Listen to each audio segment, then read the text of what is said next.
सर्वसामान्यांच्या हक्काचा आवाज जागर जनस्थान।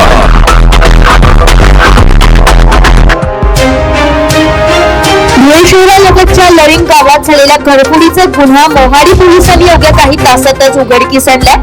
कामानिमित्त बाहेरगावी गेलेल्या समाधान बळसाणे यांच्या बंद घराचे कुलूप तोडून अज्ञात चोरट्यांनी फटाक्यातील तब्बल 1,05,000 रुपये किमतीचे सोन्या चांदीचे दागिने लंपास केले होते।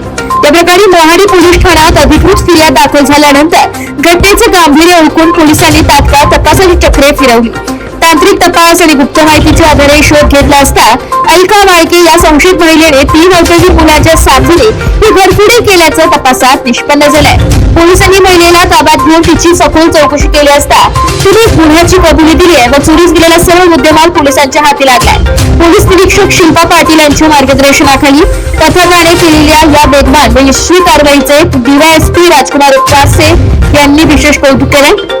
या गुन्ह्यात अल्पवयीन मुलाचा सहभाग असल्याने योग्य त्या कायदेशीर प्रक्रियेचे पालन करून पुढील तपास सुरू आहे।